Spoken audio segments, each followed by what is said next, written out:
So, in actuality, Disney World ended up being 3 parts because I forgot about the Kilamanjaro Safaris ride at Animal Kingdom that ended up being almost a 12-minute video alone because I videotaped most of the ride. It wasn't the entire ride, but it is most of it.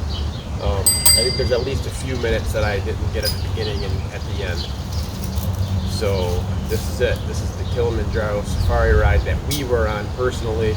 You'll see Aria in some of the shots. You'll just hear me talking and laughing throughout.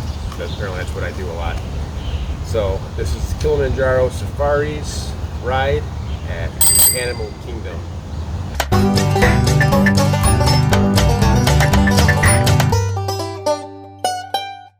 River, and so it separates the forest from the savannah. And over the years I've been here, we've been able to find hippos and crocodiles just laying in the water, so I want to keep an eye out in the river for those types of animals. So yeah, I thought I saw a hippo, so we'll keep an eye out as we cross the river. They love holding their breath under the water for about 8 minutes and sleeping underwater too, so they are more of a nocturnal animal. So now is the time that they like to rest. And there we go. There's another hippo. There's a few more in the distance. See the hippo in there? But a common sight during the day is just them sleeping and resting. But they get out at nighttime and look for food. They're herbivores, so they eat many of these plants that are right next to us.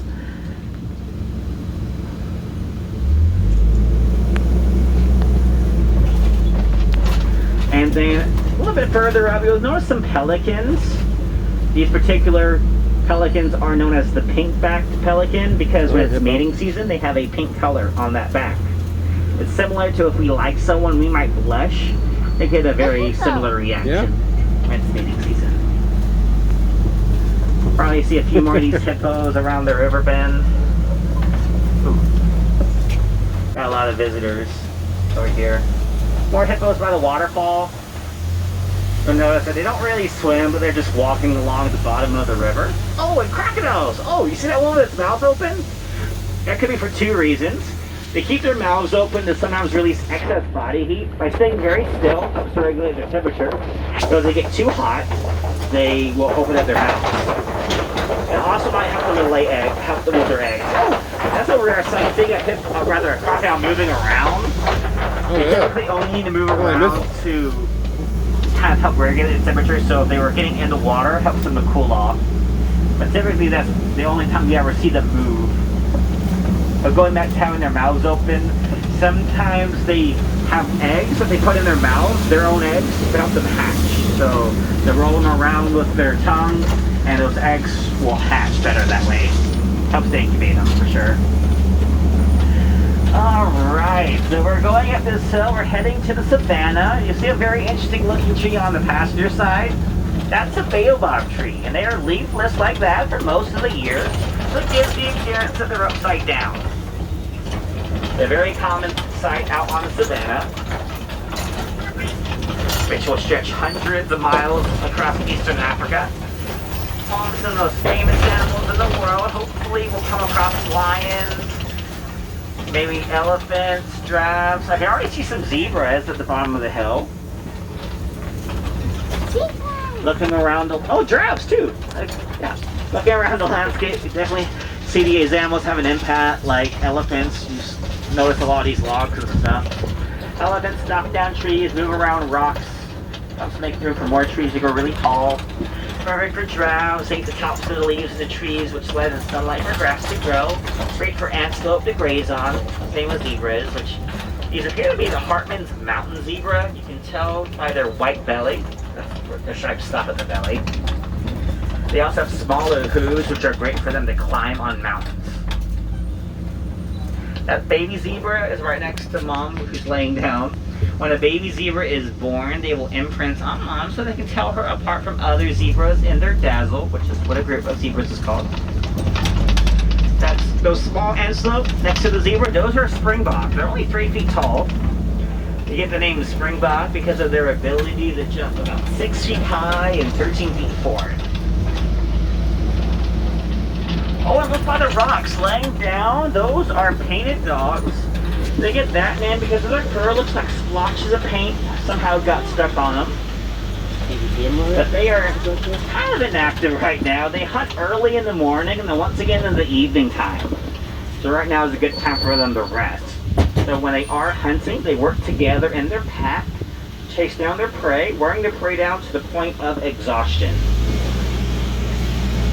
So it's very successful the way they hunt. More successful than lions and cheetahs combined. Oh, on the same side, those are sable antelope. They're named sable antelope because of that color. They're a brownish black color with their fur. As they show their dominance, their coat of fur gets darker. Oh, but there's not an elephant, that's a giraffe. And then you see eland as well. They're the largest antelope found in Africa. These 10 antelope, one on both sides. They reach 7 feet tall and 2,000 pounds. Now this is a rare sight on our lab, a giraffe that's laying on the ground. They typically don't do this unless they are very comfortable with their surroundings, because it takes a lot of effort for a giraffe to lay down and then to get back up. So a fully grown giraffe can reach over 20 feet tall. Just their neck alone can grow to 6 feet long and a tongue of 18 inches. As we'll let this giraffe cross in front of us. There she goes. Is the one crossing the street right in front of us already? Right there. No one just Giraffes crossed the spend street. about 16 hours of their day in search of food, though they only need 30 minutes a day to sleep, if that.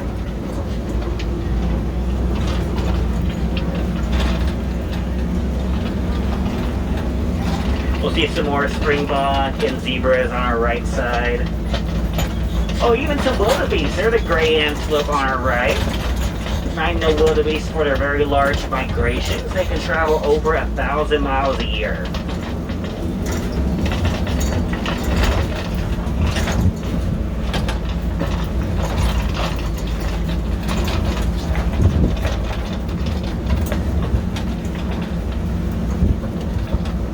Notice a few more zebras. There's another baby zebra.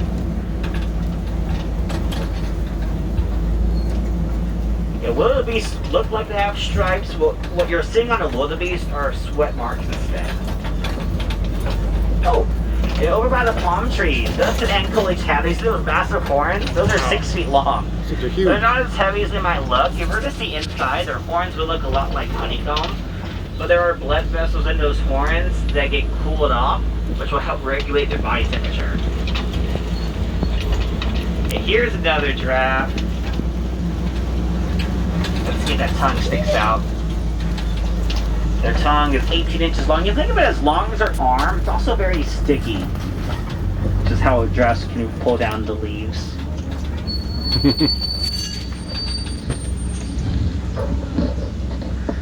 And all the giraffes we've seen so far are beside giraffes. They're going to have more of a jagged edged pattern that resembles either, to me they look like jigsaw puzzle pieces. Some people have said they look like leaves. But they're named after the Maasai people that also live here in East Africa. Let's continue on. We're heading towards some clay booths. I see a lot of trees that have been knocked down, so maybe if we follow these trees, you might find a few elephants. Oh, there we go. That was easy. Here come the elephants. But yeah, African elephants, they weigh over 12,000 pounds, and it looks like they are flapping their ears. Similar to the anklet cattle's horns, their ears have blood vessels, and those blood vessels get cooled off, helping to regulate the temperature.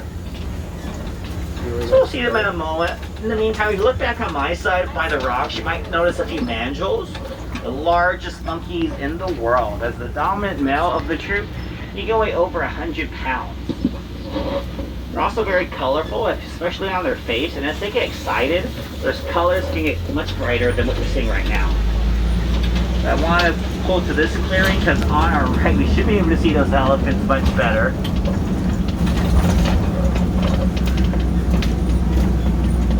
There we go.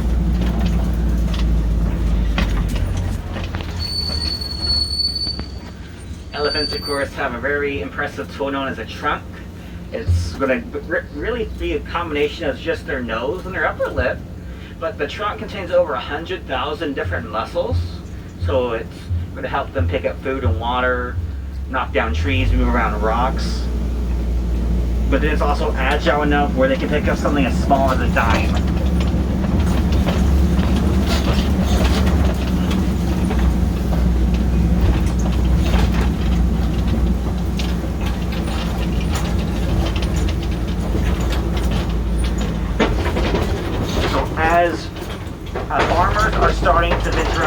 into the savanna and the grasslands, we're noticing that elephants are also causing some issues for the farmers out here. So we were doing a lot of research trying to figure out ways that we can help out. And it came about unexpectedly because we were listening to how elephants communicate with each other, and we discovered that they are afraid of bees. So what we figured out was that elephants would stay away from a beehive. And so what farmers are now doing, they're building beehive fences, which basically are designed to keep elephants from eating crops, ruining fields, but at the same time keeping the elephants safe, which is very important because you want their population to continue to grow. As you can see, a baby elephant up ahead. When babies are born, baby elephants, they weigh about 300 pounds, so definitely on the larger scale when it comes to a newborn. In a herd of elephants, there's typically the matriarch, not necessarily the oldest, but definitely one of the wisest elephants in the herd, who's definitely in charge. She'll pass along her wisdom to other elephants within the herd.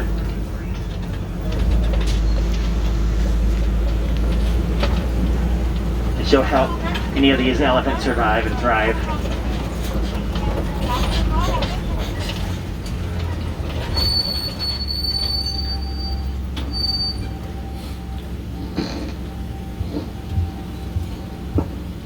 So we'll see a lot more of these baobab trees on our right. You'll notice some nicks and marks in the trunk, and probably due to an elephant. They'll use their tusks, their drill holes.